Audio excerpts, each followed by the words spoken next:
En marzo del año pasado publiqué en el portal Rebelión el siguiente vistazo crítico. Cuando el virus pone en jaque un modelo.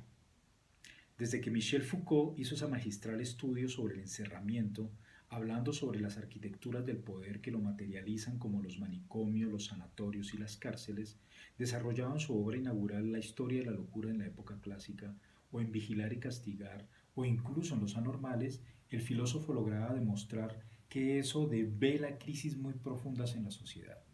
Una sociedad que encierra o aísla al enfermo, al demente o al delincuente es porque no es capaz de sanarle, de desalienarlo o de reinsertarlo socialmente hablando. Los pacientes no siempre se curan, los alienados no siempre recuperan la cordura y los prisioneros no siempre son resocializados, porque el confinamiento justamente no es suficiente. Durante la epidemia, algo que nos ha chocado es la cuarentena. Imaginarnos la casa por cárcel, ver a la policía y el ejército regulando nuestras libertades, etcétera, etcétera. De otra parte, Giorgio Agamben, en su texto reciente Estado de excepción y pandemia, habla de la pérdida de libertades, en un estado de excepción decretado por gobiernos pseudodemocráticos. El confinamiento, aunque necesario, lo ve el filósofo con sospecha, y yo comparto ese punto de vista, pues lo que está en juego aquí solo es la salvaguarda de un estado de salud y evitar el contagio, cosa legítima, sino a su vez la pérdida de libertades. Ya lo decía yo en mi emisión virtual titulada Guerra y Terror en época de la pandemia. Lo que está aquí en juego es una nueva configuración del trabajo y al mismo tiempo, como lo he demostrado releyendo a Antonin Artaud en su famosa emisión radiofónica para terminar del juicio de Dios, de una nueva configuración del orden mundial. Artaud de 1947 decía lo siguiente: los americanos no necesitan obreros sino soldados, que de la guerra solo conoció el miedo, y viva la guerra, ¿no es cierto? Porque fue así, ¿verdad? Es la guerra que los americanos prepararon y preparan paso a paso, porque fue así, ¿verdad? Es la guerra que se está preparando. Para defender esta fabricación insensata de las competencias que surgirán de inmediato en todas partes, se necesitan soldados, armadas, aviones acorazados. Esto actualizado hoy nos hace reflexionar sobre el papel de los juegos de guerra orquestados por y desde el imperio, con el beneplácito por supuesto de las potencias europeas, Alemania y Francia, para desplegar en pleno contexto epidémico lo que se conoce como Europe Defender 2020. 37.000 soldados americanos llegaron hace 2 meses a territorio europeo. Polonia será el centro de operaciones. En la mira estará Rusia y China quizás, o Irán, quizás. Esto es un asunto de otra reflexión más profunda. Al mismo tiempo que el filósofo italiano anunciaba esto, imágenes conmovedoras nos llegaban de Italia, donde familiares de presos al frente de las cárceles pedían e imploraban que les dejaran salir. Sin duda esos presos encerrados en condiciones infrahumanas morirían, si ya no han muerto, a causa del coronavirus en sus celdas. En Colombia, durante la noche y la madrugada de esos días, los presos de la cárcel La Modelo se han amotinado. Y esto se ha replicado de manera coordinada en el resto del país y sin duda también de manera viral se expandirá por todo el continente. Lo hemos visto también en Tijuana y más allá desafiando las fronteras del nacionalismo proteccionista que ha surgido recientemente a causa de la pandemia, como bien lo explica Zizek en sus reflexiones. ¿Qué hace que un preso decida amotinarse y recobre su libertad, así sea por unas horas, si no lo matan las fuerzas del orden, o por unos días, si no lo mata el virus que de todas maneras lo iba a matar allí encerrado? La supervivencia y la libertad no tiene fronteras, no conoce límites. El sálvese quien pueda generará este tipo de caos, que ojo, no es anarquía, pues la anarquía es cooperación y organización. ¿Los reclusos recuperan su libertad para morir dignamente? ¿Es mejor morir afuera que en una celda inmunda con la letrina compartida? ¿El régimen disciplinario e insalubre es puesto en jaque por quienes no pudo disciplinar?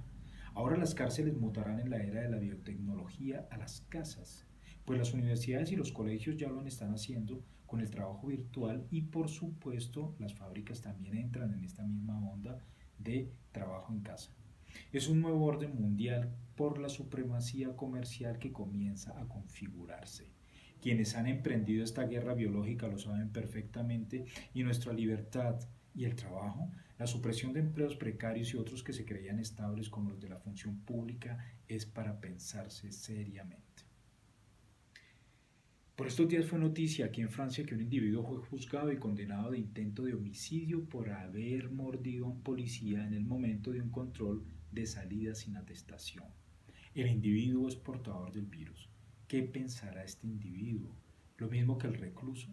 Resistir a esta especie de limpieza social orquestada sin lugar a dudas por las grandes potencias y las transnacionales corporativistas. Ya lo habíamos evocado, lo más inservible de la sociedad, dice Zizek, viejos que cuestan con pensiones insostenibles para los grandes negociantes de los fondos de pensión, débiles que toca curar con medicina solidaria y costosa, y lumpen de las clases, incluidos presos políticos o aquellos que trabajan del trabajo informal en las calles. Lo acaba de enunciar Zizek.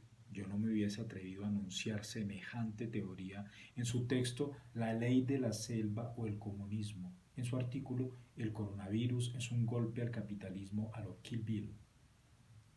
¿Qué podría reinventar el comunismo? La humanidad está en crisis y muestra su lado más oscuro. Ha comenzado el apocalipsis zombie, como yo lo anuncié también, para beneplácito del poder justo ahora que comenzaba la primavera insurreccional en todo el planeta, desde Hong Kong hasta Santiago, pasando por Bogotá, Quito y París, y la primavera negra en Estados Unidos. El capitalismo en su fase neoliberal ha tocado fondo y por salvar este modelo de los señores de la guerra, apoyados por las multinacionales, incluso las farmacéuticas, se juegan la supremacía del mundo. ¿Y nosotros qué hacer? Sobrevivir, sin lugar a dudas, pero organizadamente, no individualmente. Es decir, como nos invita Zizek, es el momento de recoger experiencias y reinventar el comunismo. Y el acontecimiento de la cárcel modelo muestra que el modelo penitenciario de encerramiento tiene que revisarse profundamente. No es suficiente vigilar y castigar. Hay que educar y dar garantías sociales. No es suficiente decirle a la gente enciérrese y usted es el culpable si se contagia. Hay que fortalecer el sistema precario de salud pública. Quizá también el modelo del mercado, como lo enuncia Noam Chomsky, es lo que está en crisis, quien, entre otras cosas, demuestra que es el modelo capitalista y neoliberal que no puede sostener en estos casos un sistema empobrecido de salud que colapsa porque no tiene las condiciones para afrontar una como esta epidemia que azota a toda la humanidad desde hace poco más de un mes, decía yo, en ese mes de marzo del 2020. Y como decía Antonin Artaud en su famoso texto El teatro de la peste, de 1938, el problema que ahora se plantea es saber si en este mundo que cae, que se suicida sin saberlo, se encontrará un núcleo de hombres capaces de imponer esta noción superior del teatro, hombres que restaurarán para todos nosotros el equivalente natural y mágico de los dogmas que ya no creemos. Hasta aquí la cita de Antonin Artaud, hombres hablemos en el sentido amplio de la universalidad, seres humanos que sean capaces de darle un giro a esta cuestión de la teatralidad de la política, de esta gran farsa de la democracia que está en crisis, al estilo Made in USA. Es decir, todo el mundo mira hoy hacia Estados Unidos, todo el mundo está pendiente de las grandes vacunas que salven, nadie mira hacia Bolivia, que es un ejemplo perfecto de la democracia, ¿sí? De cómo ese pueblo soberano recupera la gobernabilidad y saca corriendo a los fascistas. ¿Mm? Me parecía importante recuperar este vistazo crítico porque lo considero de absoluta actualidad.